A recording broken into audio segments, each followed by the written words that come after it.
Bom dia, quem está chegando aí para esse nosso bate-papo sobre autopiedade. Vocês podem deixar a mensagem aí se estão nos escutando, se a imagem está boa. Muito bem. Nós vamos dar alguns instantezinhos, né? São 11 horas, o nosso horário previsto. Mas vamos deixar mais alguns instantes para a gente efetivamente começar. E vocês podem ir deixando aí seus comentários, seu ponto de vista, o que consideram a respeito da autopiedade, que entendimento que vocês têm. Então nós vamos conversar durante alguns minutos e depois nós vamos, havendo perguntas, né, contribuições, e a gente vai trocar um pouquinho.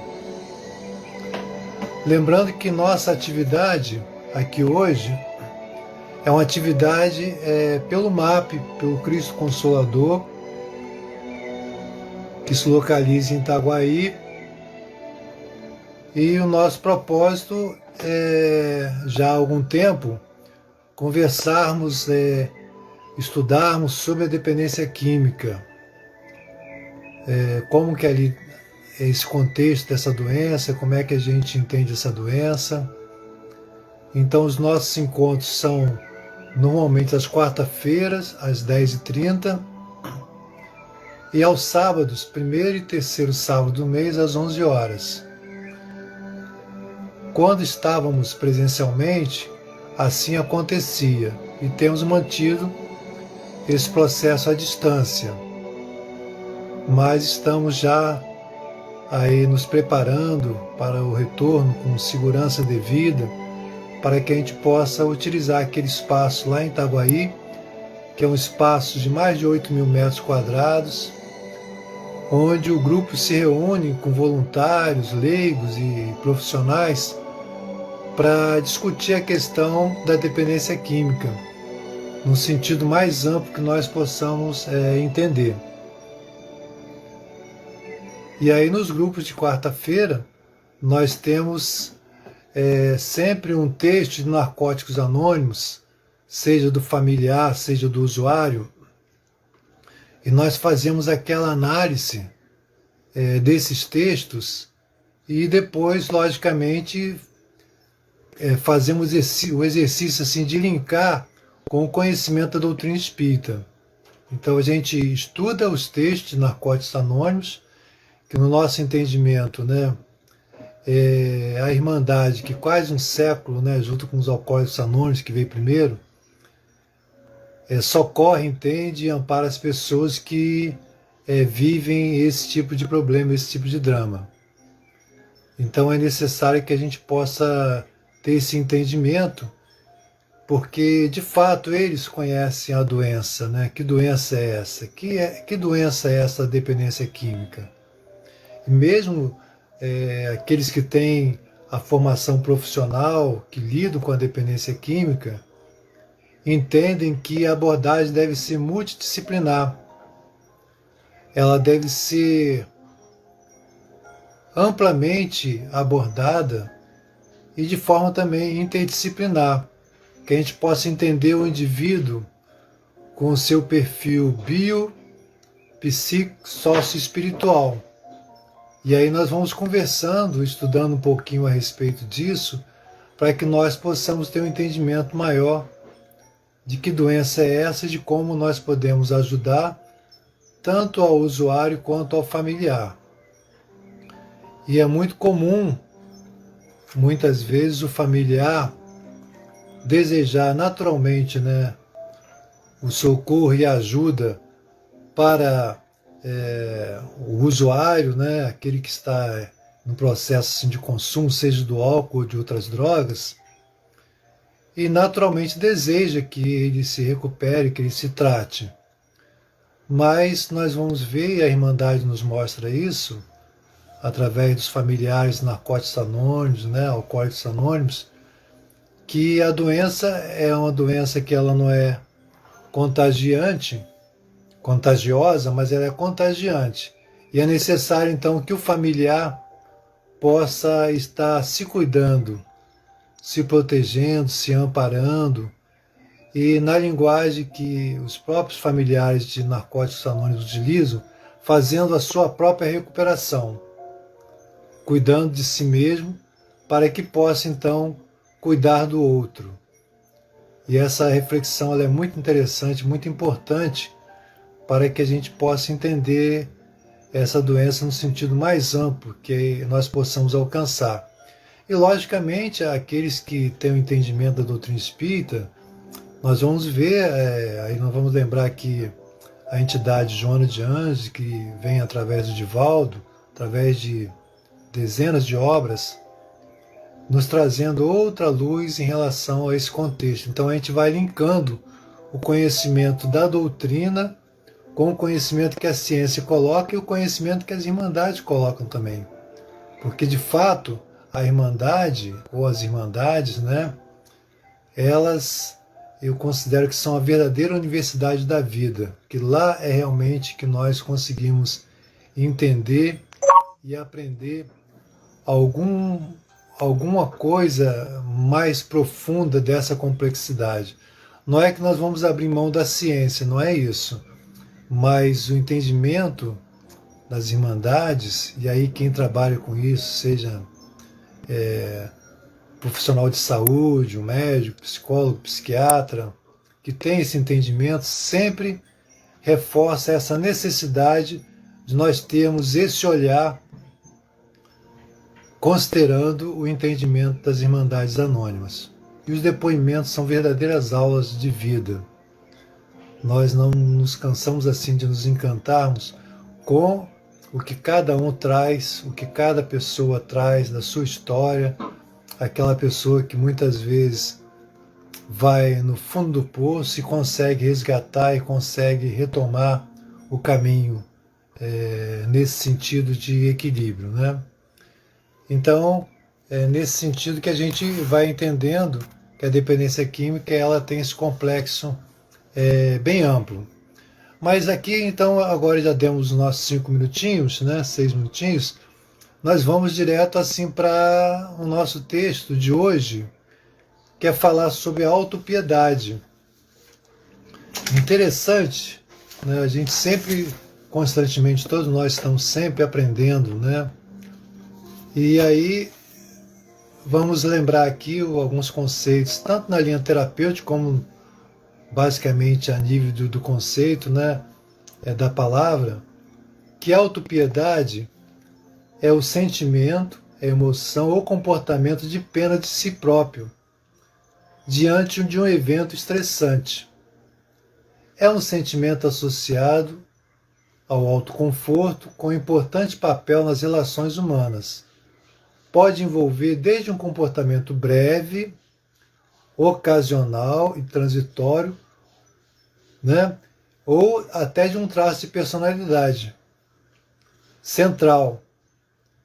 Então, assim, tendo muitas vezes percepções distorcidas da causa do sofrimento, é uma percepção distorcida de si mesmo.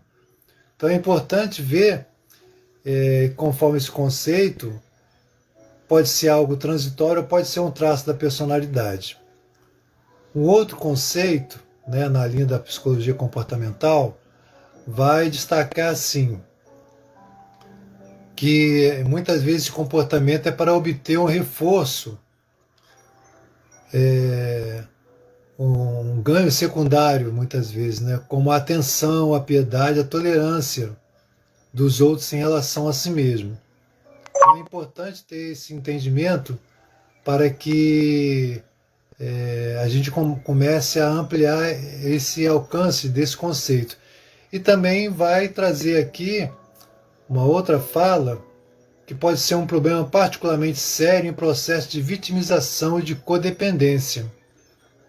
A autopiedade é um estado de vitimização que surge quando o indivíduo desenvolve uma grande dificuldade para lidar com situações adversas e começa a se colocar sempre no papel do coitado.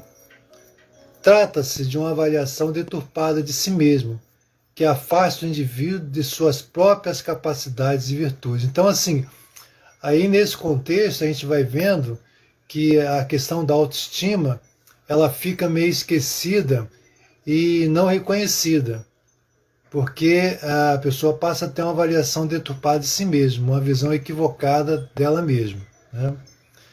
E é preciso encontrar esse caminho desse autoconhecimento e reconhecer de fato também a sua parte, a sua força, a sua condição de superar isso. E eu achei também muito interessante nesse conceito, até alguma coisa ligada aqui à psicologia comportamental, entre outras linhas, né?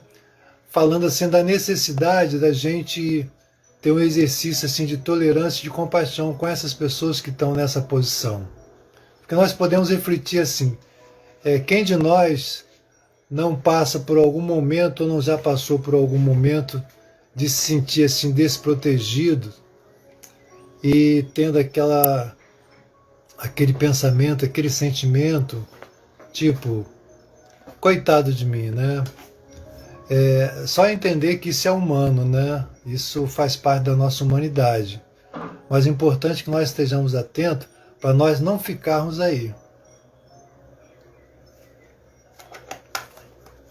Então agora a gente vai para o texto, que é o texto de Narcóticos Anônimos, que nós trouxemos, que nós estudamos aqui, nesse sentido em que ela vai trazer assim, esse livro é um livro muito interessante, a gente vai encontrar nas salas de Alcoólicos Anônimos, Narcóticos Anônimos, né?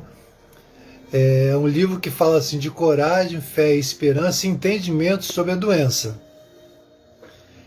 E na página do dia 30, porque cada dia tem uma página, tem um pensamento. E a página aqui se destina ao familiar, com um título assim, Por que eu? Por que eu? E aí então começa aqui a familiar de Narcóticos Anônimos.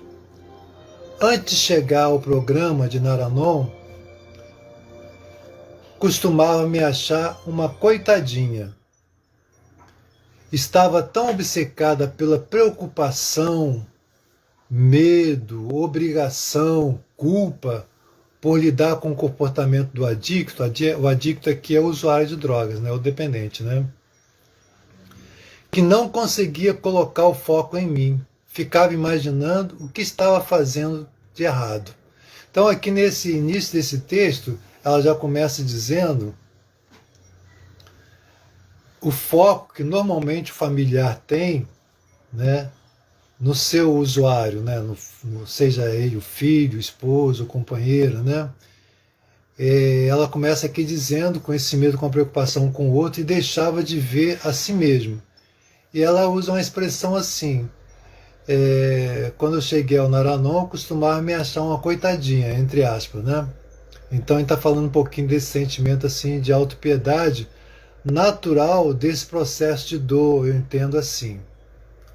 E ela continua, há noites nas quais não sinto vontade de ir à reunião do Naranon, reunião de familiares. Mas já percebi que é nessas ocasiões que consigo obter o melhor delas. Então, assim, igual acontece, né? Quando a pessoa tem uma fé religiosa, hoje eu não vou na igreja que eu estou tão ruim, hoje eu não vou ao centro, hoje eu não vou ao templo, hoje eu não vou ao terapeuta, e é exatamente porque eu não estou me sentindo bem, é exatamente naquele momento que nós devemos ir. E aí ela está colocando aqui nesse sentido, que quando ela percebia isso, ela disse, não, é hoje que eu tenho de fato de estar lá. E ela diz assim, uma partilha que eu vi, logo que cheguei, me tocou profundamente. Alguém estava falando sobre abandonar o pote da autopiedade, do coitadinho de mim. Por experiência própria, entendi exatamente o que aquilo significava. Olha só que interessante. Vejam só que interessante. Alguém falando sobre abandonar o pote da autopiedade. Coitadinho de mim. Porque de fato ainda é muito impactante, é muito, vamos dizer assim, traumatizante em muitos aspectos, quando nós temos um familiar, você tem um pai, um filho, né, uma mãe, uma companheira, em que está naufragando na dependência. Ninguém tem um relacionamento, a princípio, para que tenha uma pessoa que seja adoecida na dependência química. Então aquilo, de fato, é um impacto grande. Não é fácil, né? E nós sentimos aquilo que é uma decepção, uma grande frustração, porque nós temos o nosso projeto de vida, seja familiar, balançado ali, prejudicado, mexendo nas estruturas, e logicamente, né, nós entramos muitas vezes nesse movimento. Mas a partir do momento que nós começamos a buscar ajuda, aí a gente começa a ter um outro olhar. Por isso a importância dos familiares, do grupo de familiar. A cada reunião era encorajada a escutar, pois assim poderia aprender uma nova maneira de viver. Olha só que interessante. Aprender uma nova maneira de viver naquele contexto. E é importante a gente pensar assim, que os textos de Narcóticos Anônimos, Alcoólicos Anônimos, eu considero assim como sendo universal. É só a gente tirar o objeto de algo de droga, que ele serve para qualquer tipo de situação. Nós temos codependência, né, em vários aspectos, não em relação só à questão do uso, mas a superproteção, né, a vitimização, outros aspectos que independe da questão das drogas, faz parte da nossa vida mesmo, do nosso crescimento, para que a gente possa então ter luz sobre isso e tentar mudar essa postura e pedir ajuda, né, contar com ajuda também. Aprendi que minha preocupação e medo nunca evitaram que algo acontecesse, nem fizeram algo acontecer. E aí nós lembramos aqui um escritor espírita, né, José Carlos Lucas, que recentemente nas lives que tem feito, ele colocou assim, preocupações inúteis, ou aflições inúteis. E aí mais ou menos o que ela está colocando aqui, que ela vai chegando à conclusão, mas a gente sabe que é um processo, não acontece de uma hora para outra, né? Que às vezes a gente fica preocupado com a coisa, está acontecendo lá do outro lado do mundo, e até no exercício mesmo de empatia, que pode ser saudável até determinado ponto, é igual ao remédio e o veneno, tudo depende muitas vezes de uma dosagem. E aí a nossa preocupação fica uma aflição inútil, porque a gente não vai conseguir resolver aquele problema que está lá no outro país ou com a outra pessoa, mas nós podemos o quê? Meditar, pedir e entregar a Deus. Como diz, né, um mantra que nós gostamos sempre de usar, de tentar aprender, é entrego, confio, aceito e agradeço. E aqui ela está dizendo isso, que o fato da preocupação não mudava o que podia acontecer, né? Imagina assim, uma mãe, uma esposa, né, que tem lá o seu companheiro, companheira na rua, né, sem hora de chegar, né, às vezes não, muitas vezes, dias sumido, né, a gente não sabe onde está, então de fato é uma prova assim que eu entendo como dificílima, mas possível de ser superada. Por isso a Irmandade mostra esse caminho. Então, continua ela, aprendi que minha preocupação e medo nunca evitaram que algo acontecesse, nem fizeram algo acontecer. Minha culpa apenas me machucava. Não afetava o adicto de forma alguma. A culpa só mexia com ela. Aprendi que minha obrigação deveria ser apenas com a minha recuperação e comigo mesmo. Olha só que interessante. E aí ela está colocando que a recuperação do familiar propriamente dito.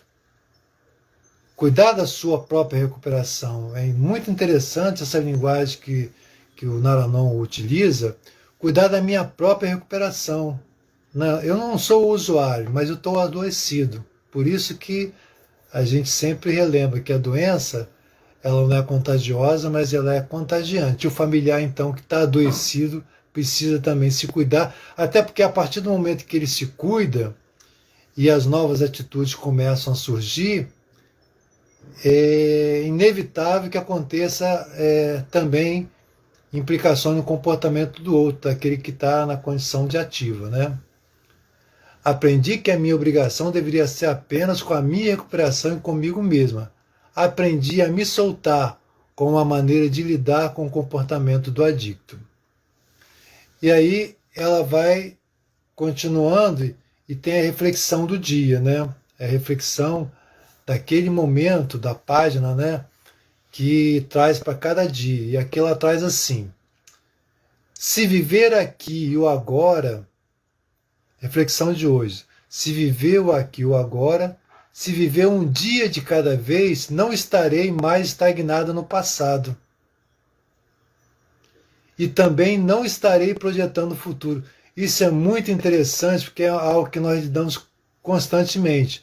Muitas vezes nós estamos presos no passado, que eu lembro até da fala de uma cantora, querida companheira do movimento espírita, Marielza, que ela sempre trazia essa reflexão, assim, o passado é uma gaiola de ferro, o futuro é uma gaiola de vento, só no presente é que nós podemos voar. Então aqui ela está trazendo isso. Se viver o aqui e agora, se viver um dia de cada vez, eu não estarei mais estagnado no passado, onde que a gente fica aprisionado, e também não estarei projetando o futuro. Sou grata por essa bênção. E ela continua assim, a partilhar a experiência dela nesse sentido. E a frase final traz assim: autopiedade é facilmente a mais destrutiva das drogas. Olha que fala muito interessante. Autopiedade é facilmente a mais destrutiva das drogas.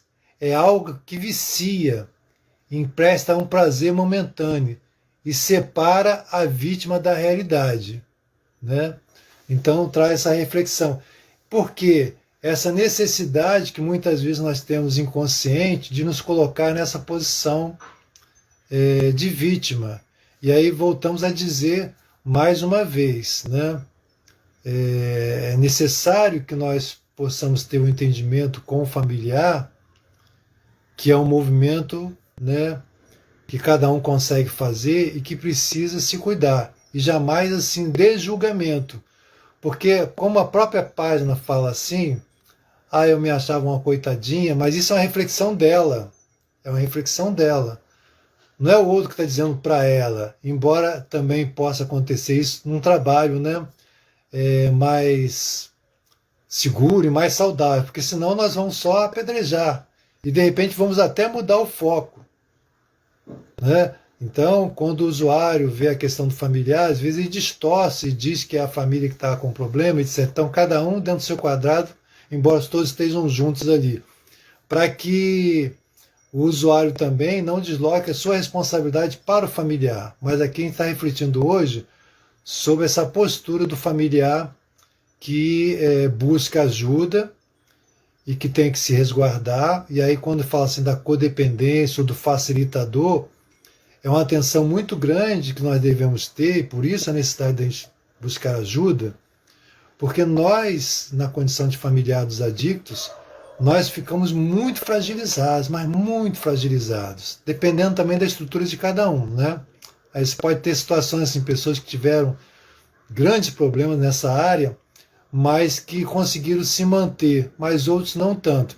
Mas que a gente tem esse entendimento que aquele familiar está precisando de ajuda até para sair dessa condição da autopiedade.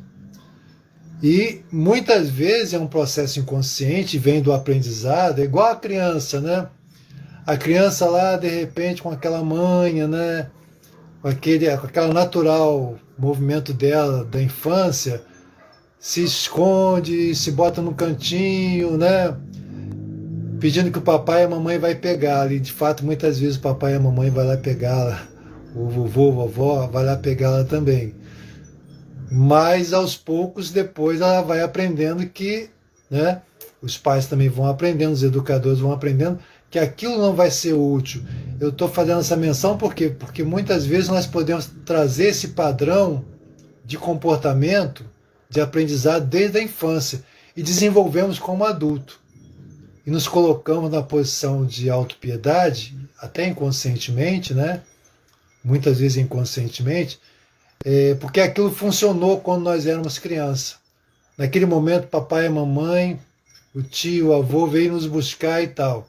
E aquilo continua e pode continuar durante muitos anos, ainda mais diante dos problemas tão graves, tão contundentes, que é quando nós temos uma pessoa totalmente adoecida em relação à dependência química. Então, esse era o texto que nós tínhamos para trazer, para reflexão, né? E aí, se alguém quiser fazer um comentário, eu estou vendo aqui que a Shirley coloca assim: verdade, Paradicto é um dia por vez, é um dia de cada vez. É isso mesmo, Shirley. Se alguém quiser colocar mais alguma indagação, algum comentário, né? Estou vendo que a Fátima chegou aí. Rejane Preste, uma querida amiga de várias lutas. Então, Rejane, traz aí a sua contribuição. O que você acha desse tema aí? Como é que na sua prática, né, profissional, você pode, ou na sua vida, você pode destacar alguma coisa em relação a isso? A Fátima também, que acabou de chegar, em relação ao tema autopiedade.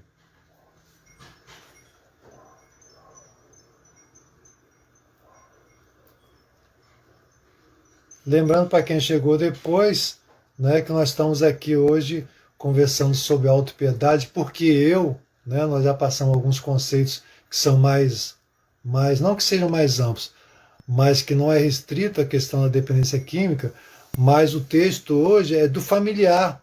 E aí a gente volta sempre a dizer e lembrar o seguinte, né?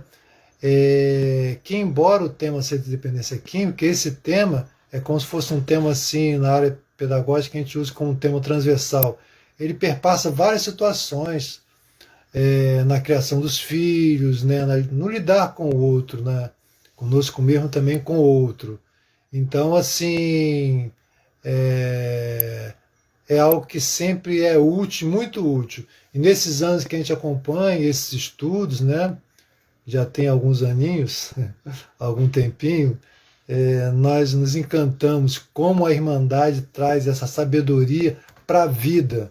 Ela não é restrita. E por isso que, por exemplo, os 12 passos, né, que existem, eles são aplicados hoje em vários tipos de demanda.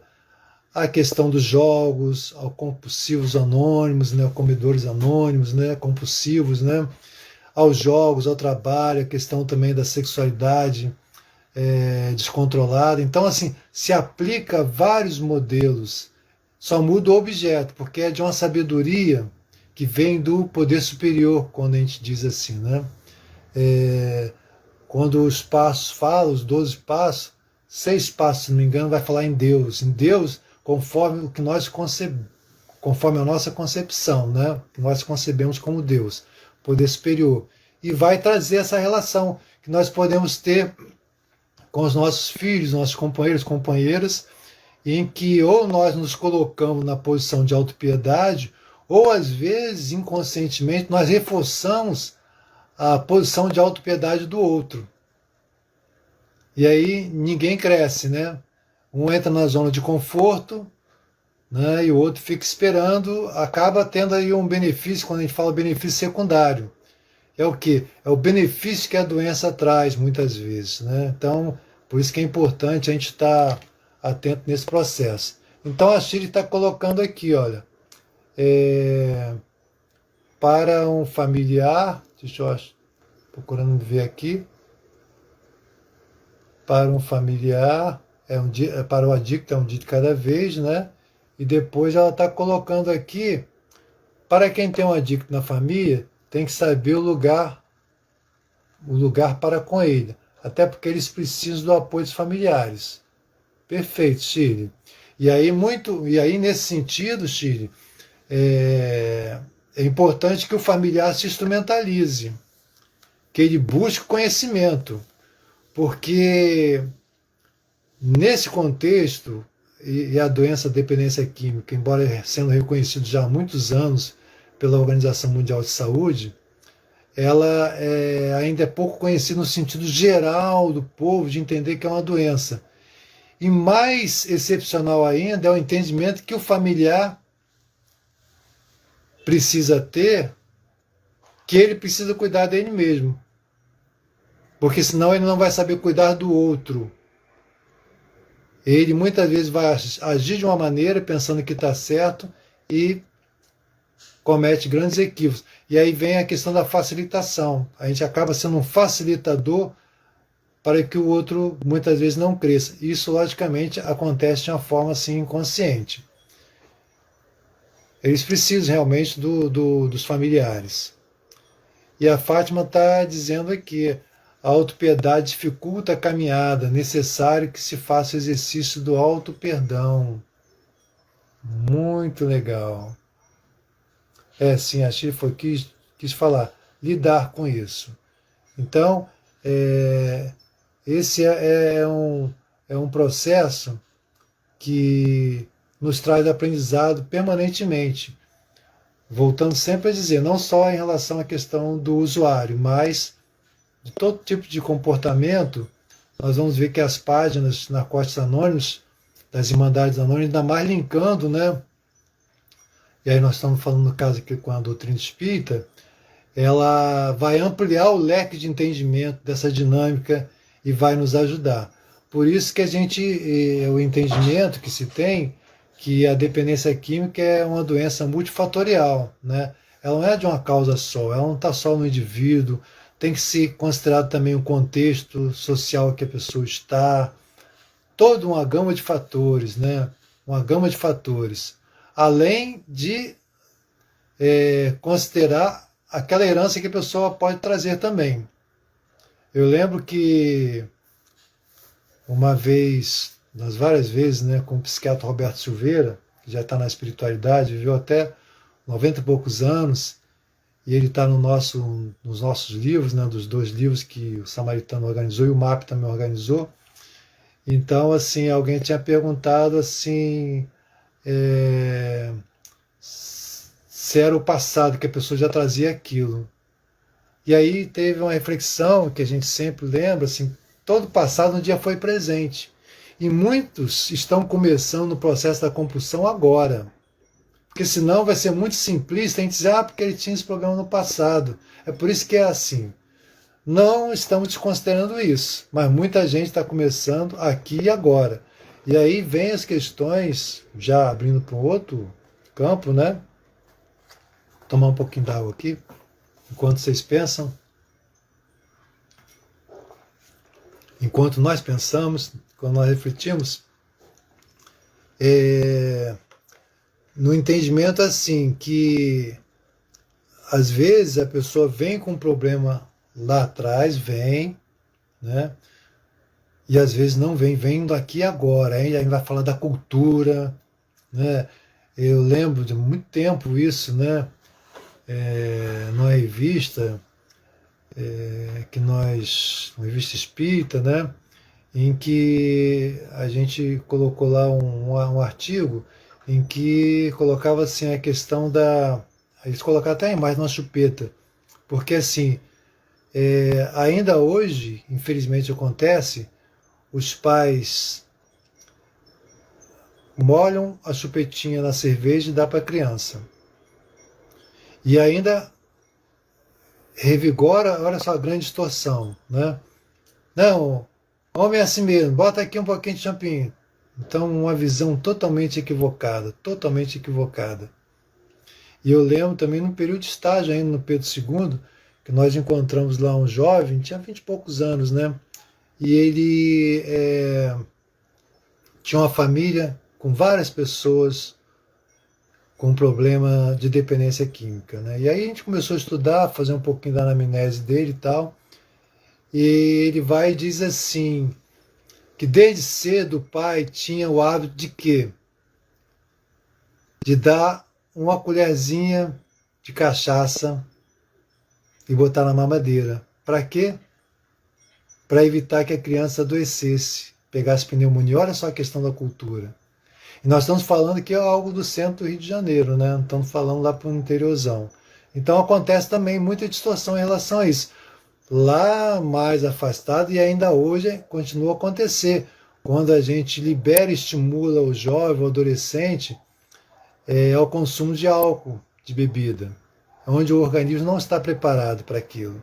E aí ele pode desenvolver um processo aí, porque vai depender da estrutura dele. E como o sistema nervoso não está plenamente em condições, ele começa a consumir aquilo de forma excessiva, ou mesmo gradativa, e depois a coisa começa a se complicar. E dependendo da herança que ele traz, ele pode desenvolver sim um processo mais de dependência de compulsão. Então, gente, nosso tempinho está chegando aqui ao final. Se alguém quiser dar mais uma contribuição aqui. E Steve está comentando, muitos não veem como uma doença, isso mesmo.